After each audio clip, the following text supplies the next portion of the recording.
Interno da Câmara dos Deputados, capítulo 5 dos blocos parlamentares, da maioria e da minoria. Artigo 12. As representações de 2 ou mais partidos, por deliberação das respectivas bancadas, poderão constituir bloco parlamentar sob liderança comum. Parágrafo 1º. O bloco parlamentar terá, no que couber, o tratamento dispensado por este regimento às organizações partidárias com representação na Casa. Parágrafo 2º. As lideranças dos partidos que se coligarem em bloco parlamentar perdem suas atribuições e prerrogativas regimentais. Repetindo esse aqui, ó. As lideranças dos partidos que se coligarem em bloco parlamentar perdem as suas atribuições e prerrogativas regimentais. Parágrafo 3º.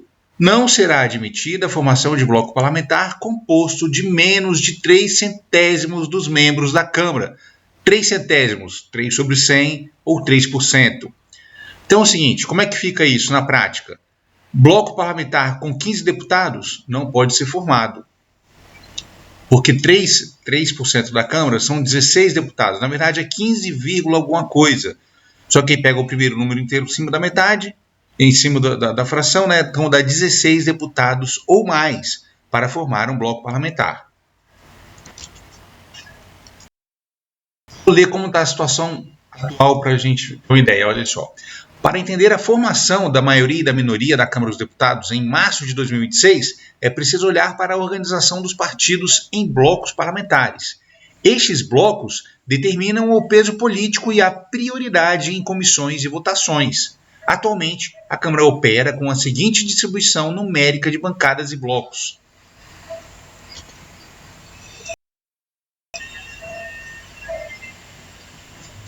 Blocos e bancadas partidárias. As bancadas são formadas pelos partidos ou federações. O PL permanece com a maior bancada individual da Casa. Aqui, ó, o PL está com 92 deputados. Só que o PL é a oposição, então ele é a minoria. A Federação Brasil de Esperança, que é o PT, PCdoB e PV, tem 81 deputados. União Brasil, 57, PP, 49, PSD, 47, Republicanos, 45. Isso aqui é bloco independente, MDB. Vamos lá. A formação da maioria e minoria. Conforme o artigo 13, que a gente vai estudar daqui a pouco, a maioria não é apenas um partido. Então, repetindo aí, ó. Conforme o artigo 13, a maioria não é apenas um partido, mas o bloco que detém a maioria absoluta, 257 deputados, ou mais, né? Então, a maioria é o bloco governista, é o apoiador do governo. Atualmente, a maioria é articulada por um megabloco que une a federação do governo e partidos de centro, como PSD, MDB e parte do União Brasil, somando frequentemente mais de 300 deputados para votações de interesse da presidência da Casa e do Executivo. Presidência da Câmara, né, e do Executivo. E a minoria? A minoria é liderada formalmente pelo PL, que oficializou o deputado Gustavo Gayer como líder para 2026. A minoria representa o maior grupo. A minoria, ela representa o maior grupo com posição política contrária à maioria. Então, ou seja, a minoria é a oposição, contando com o apoio de partidos menores, como o Novo. Janela partidária. Hoje, 5 de março de 2026, inicia-se o período de janela, no qual deputados podem trocar de partido para as eleições de outubro, sem perder o mandato. Isso significa que esses números podem oscilar diariamente até o fechamento da janela em abril. Então, essa janela, olha só, inicia-se aqui, ó, em 5 de março, iniciou a tal da janela, e ela fecha em abril. Que é o quê? O que pode acontecer aqui? Os deputados podem trocar de partido para as eleições que vão acontecer em outubro. Número de cadeiras. O STF confirmou que o número total de assentos vai continuar com 513 deputados. Repetindo aqui o parágrafo 3º. não será admitida a formação de bloco parlamentar. Então, não pode ter bloco parlamentar composto de menos de 3% dos membros da Câmara. 3 centésimos. Tá, e 3 centésimos são 16 deputados ou mais para formar. Pode ter um bloco com 15 deputados? Não, não pode. Prosseguindo. Parágrafo 4º. Se o desligamento de uma bancada implicar a perda do quórum fixado no parágrafo anterior, extingue-se o bloco parlamentar. Então, ou seja, o deputado vai lá e desliga. O deputado sai, troca de partido, sai daquele bloco, daquela bancada. Ficou com 15 deputados. Então, o que acontece com esse bloco parlamentar que tinha esse deputado? Extingue-se o bloco parlamentar. Repetindo o parágrafo 4º. Se o desligamento de uma bancada implicar a perda do quórum fixado no parágrafo anterior, extingue-se o bloco parlamentar. Parágrafo 5º. O bloco parlamentar tem existência circunscrita à legislatura, devendo o ato de sua criação e as alterações posteriores ser apresentados à mesa para registro e publicação. Então, o bloco parlamentar ele está atrelado àquela legislatura que ele faz parte, que ele foi criado.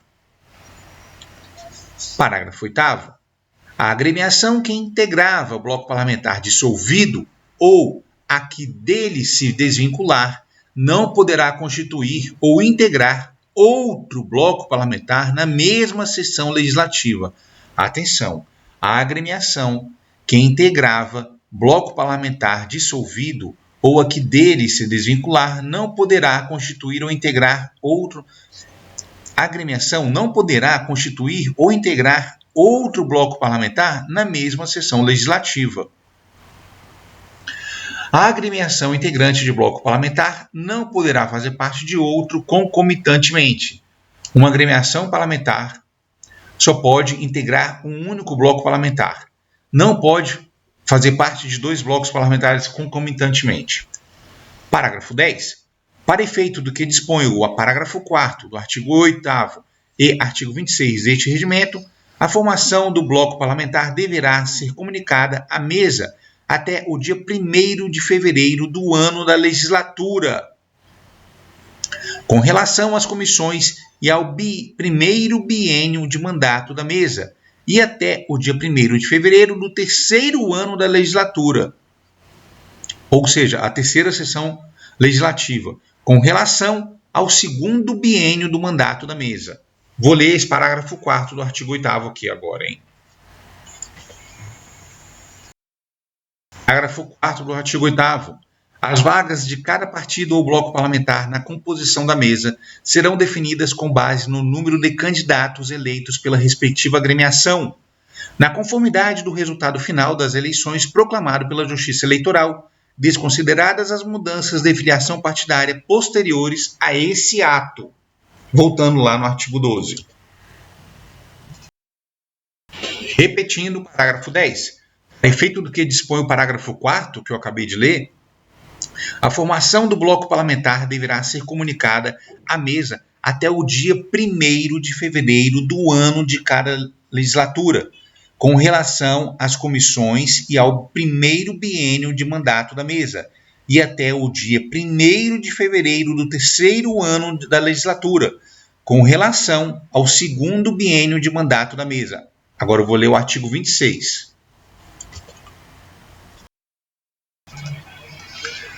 Artigo 26. A distribuição das vagas nas comissões permanentes entre os partidos e blocos parlamentares será organizada pela mesa logo após a fixação da respectiva composição numérica e mantida durante toda a legislatura. E repetindo aqui agora o parágrafo 10.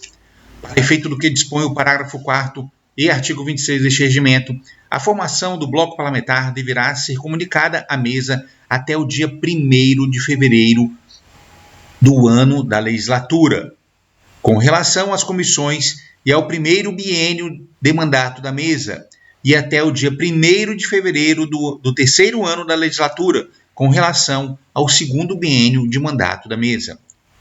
Prosseguindo, artigo 13. Constitui a maioria o partido ou bloco parlamentar integrado pela maioria absoluta dos membros da Casa, 257 deputados, considerando-se minoria a representação imediatamente inferior que, em relação ao governo, expresse posição diversa da maioria. Parágrafo único.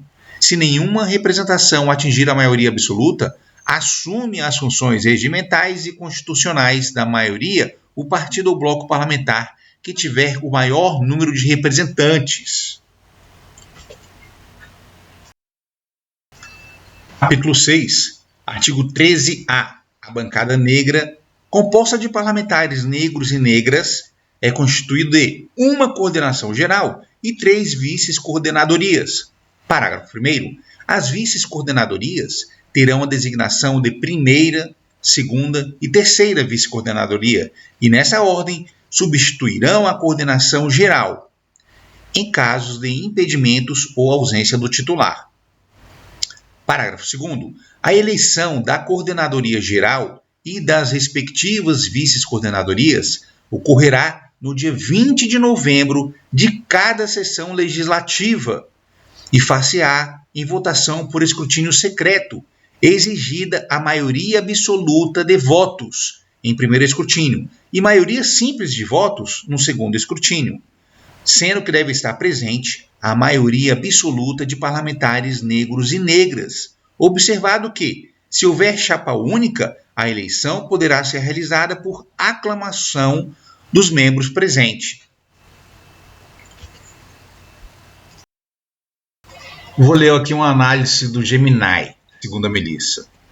Este trecho trata especificamente da eleição para a bancada negra, ou coordenação geral de parlamentares negros e negras, da Câmara dos Deputados. É um dispositivo que reforça a organização interna e a representatividade desse grupo dentro do Poder Legislativo. Então, vamos lá. 1. Cronograma e periodicidade. A data fixa. A eleição está marcada para o dia 20 de novembro, que é o Dia Nacional de Zumbi e da Consciência Negra. Essa escolha é altamente simbólica e política. Frequência. O texto menciona cada sessão legislativa. Como uma sessão legislativa corresponde a um ano de trabalho parlamentar, a eleição é anual. 2. Quórum e sistema de votação. O trecho estabelece regras rigorosas para garantir a legitimidade da escolha. Quórum de presença. É necessária a presença da maioria absoluta de parlamentares negros e negras para que a votação ocorra. Método. O voto é por escrutínio secreto, o que protege a liberdade de escolha do parlamentar contra pressões partidárias. Só que é o seguinte, é escrutínio secreto na primeira votação. Voltar lá no regimento para confirmar.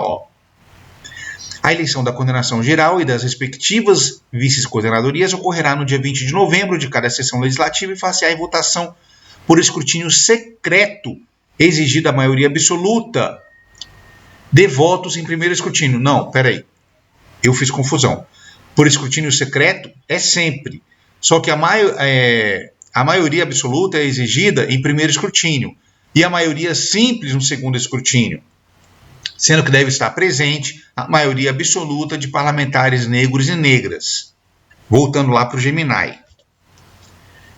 Aqui ele está certo. O método, o voto é por escrutínio secreto, o que protege a liberdade de escolha do parlamentar contra pressões partidárias. Critérios de vitória. Primeiro turno, exige-se maioria absoluta. Primeiro número inteiro superior à metade do total de membros da bancada. E o segundo turno, caso ninguém atinja a maioria absoluta aqui no primeiro turno, basta a maioria simples numa segunda votação.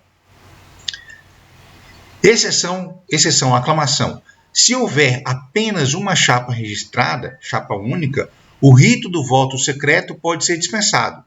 Nesse caso, a eleição ocorre por aclamação, um processo muito mais rápido, onde os presentes manifestam sua aprovação verbal ou gestual.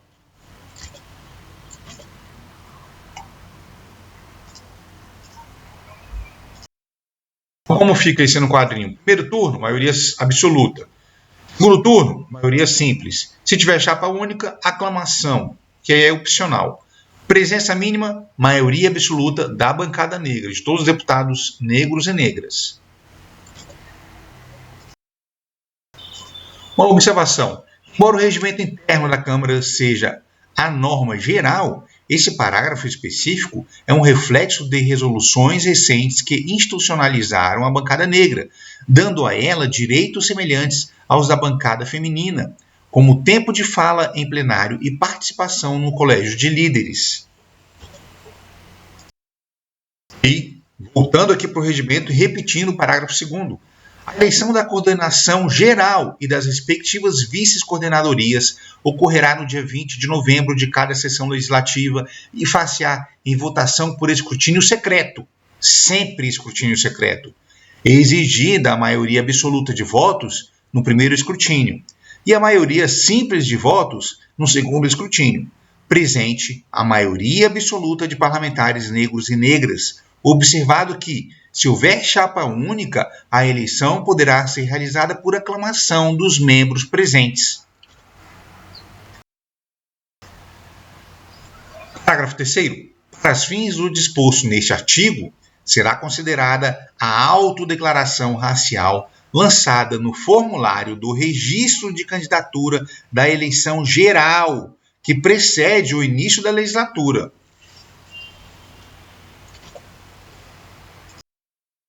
Artigo 13b.